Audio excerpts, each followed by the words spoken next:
पाकिस्तान जिस वक्त बना है ना, तो हमारे जो लीडर थे वो भी अच्छे थे। बाकी उनकी लीडर है वो अपनी आवाम के लिए बहुत अच्छे थे। वो हिंदुस्तान वाले, उन्होंने जिस वक्त अंग्रेज़ ने जापान के साथ जंग लड़ी है, जर्मन के साथ, जर्मन को रास्ता उसने पूछा तो उसने रास्ता नहीं दिया। उन्हें जर्मन के साथ जापान के साथ जंग लड़ी और उससे उन्हें शिकस्त हुई तो उसने कहा कि पंजाब रेजिमेंट जी है ना, ये फौज जी है मैं अगे खड़नी है लड़ाई वास्ते। जिस साढ़े जो हिंदुस्तान जो लीडर सन ना, उन्होंने कहा बलदेव सिंह, तारा सिंह, शास्त्री, अपना महात्मा गांधी, इन्होंने कहा असीं अपनी पंजाब रेजिमेंट फौज जी ने असीं भेजांगे, असीं बगावत कर देंगे। अंग्रेज़ जो इस चीज़ तो नहीं आ गया, उन्हें कहा कि ठीक है मैं तुहानूं आज़ादी दे देंगा जे मैनूं फतेह हो गई है। इन्हें लिख लिखा करा लिया कि भाई ठीक है तू अगर फतेह हो जाए तो सानूं आज़ादी देगा।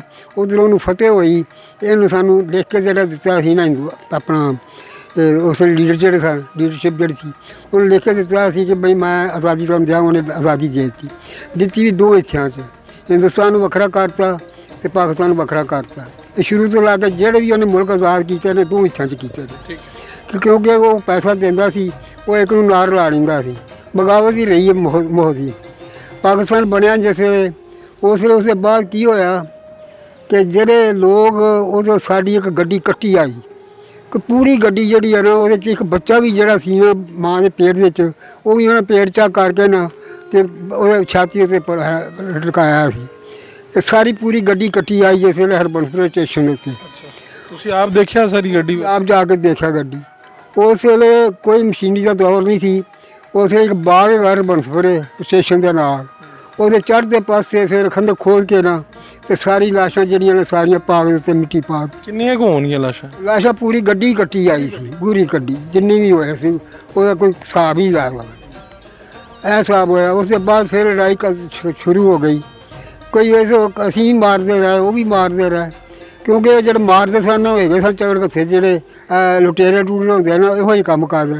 जोड़े सही आदमी सन हिंदू या सिख या मुसलमान, वो ये काम नहीं सन करते। बस ऐसी चीज़ कोई ऐसा वाक़या जोड़ा इस खास माहौल दे विच उस टाइम ऐसा होया जिन्हें तुहानूं सोन ना दिता होए और तुसीं परेशान हो कि मैं की वेख लिया? नहीं वेखला परेशानी तो कोई नहीं आई। सिर्फ परेशानी यो ही आई है जिस पाकिस्तान बन गया उस 26 रोज़ा सी, 27वीं रात थी। रात को लॉर्ड माउंटबेटन जो उन्हें ऐलान किया कि पाकिस्तान का दिन जैसे चले गए कम्मां ते चले गए। 3 दिन के बाद ईद आई है।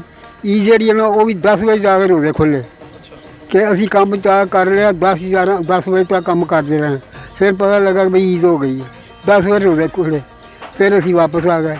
फिर वापस आए फिर लोग जो लागे लागे सन ना अमृतसर हो रहे अटारी होया या जिन्हें भी लागे लागे पिंड ने फिर उठ के वो आ गए महाजर जोड़े ने।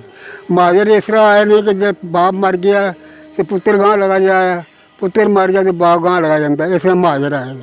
फिर इन्हें कहा कि जी असी पानी जिस पीने ना तो वह जहर पा गए ने, असां बंदे मर जाते हैं।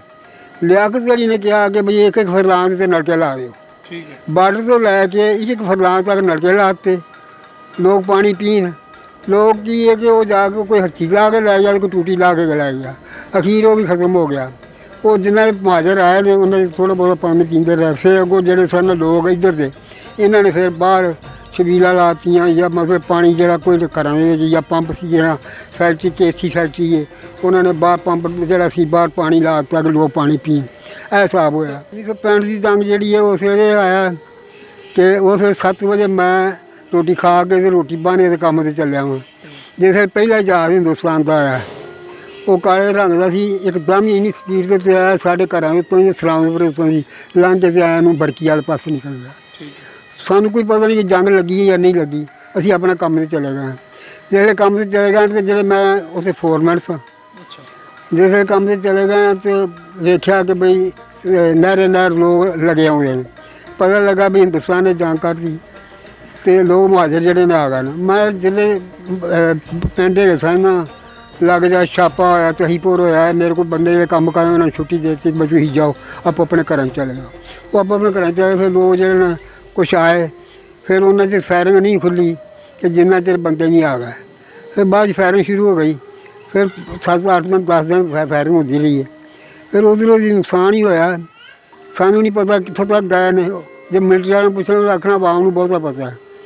ਕੋਈ ਦੱਸਦਾ ਨਹੀਂ ਕਿ ਕਿੱਥੇ ਗਏ ਨੇ ਕਿੱਥੇ ਨਹੀਂ ਗਏ। ਬਾਕੀ ਇਹ ਕਿ 15-16-17 ਦੀ ਜੰਗ ਹੋਈ, ਉਸ ਤੋਂ ਬਾਅਦ ਫਿਰ ਫਾਇਰਬੰਦੀ ਹੋ ਗਈ। ਉਹਦੇ ਬਾਅਦ ਫਿਰ ਲੋਕੀ ਵਾਪਸ ਜਾਣ ਲੱਗ ਪਏ। ਫਿਰ ਜਾ ਕੇ ਆਪੋ ਆਪਣਾ ਕਾਰੋਬਾਰ ਟੈਕ ਵੇਖਣ ਆਪਣੀ ਜ਼ਮੀਨ। ਫਿਰ ਅਯੂਬ ਨੇ ਆਣ ਕੇ ਫਿਰ ਉਹਨੇ ਕੁਛ ਇਹਨਾਂ ਨੂੰ ਬੜੀ ਦਿੱਤੀ ਹੈ, ਅਮਦਾਦ ਦਿੱਤੀ ਹੈ ਕਿ ਜਿਹਦੀ ਇੱਕ ਮੱਝ ਸੀ ਉਹਨੂੰ ਮੱਝ ਦੇ ਦਿੱਤੀ, ਜਿਹਨੂੰ ਲੈ ਕੇ ਦਿੱਤੀ ਜਾਂ ਉਹਦੇ ਪੈਸੇ ਦਿੱਤੇ ਨੇ ਹੈ ਜੀ। ਜਿਹਦਾ ਜੰਗ ਦੇ ਵਿੱਚ ਨੁਕਸਾਨ ਹੋਇਆ ਜਿਨ੍ਹਾਂ ਦਾ ਨੁਕਸਾਨ ਹੋਇਆ ਅਤੇ ਉਹ ਅਯੂਬ ਨੇ ਦਿੱਤਾ। ਫਿਰ ਅਯੂਬ ਨੇ ਤਾਂ ਦਿੱਤਾ ਵੀ ਸਾਰਿਆਂ ਨੂੰ ਦਿਓ। ਉਹ ਅੱਗੋਂ ਜਿਹੜੇ ਮੇਰੇ ਵਰਗੇ ਸਨ ਉਹਨਾਂ ਨੇ ਜਿਹਦੀ ਇੱਕ ਮੱਝ ਸੀ ਉਹਨੇ ਆਖਿਆ ਮੇਰੀਆਂ 4 ਮੱਝਾਂ ਸਨ ਹੈ ਜੀ। ਕਿ ਜਿਹਦੇ ਇੱਕ ਟੂਐਲ ਹੈਗਾ ਸੀ ਉਹਨੇ ਆਖਿਆ ਮੇਰੇ 4 ਟੂਐਲ ਸਨ। ਦਿੱਤੇ ਨੇ ਗਵਰਨਮੈਂਟ ਨੇ? ਮਤਲਬ ਗੌਰਮੈਂਟ ਕੋਲ ਲੈ ਉਹਨਾਂ ਨੇ ਤੇ ਲੈ ਤੇ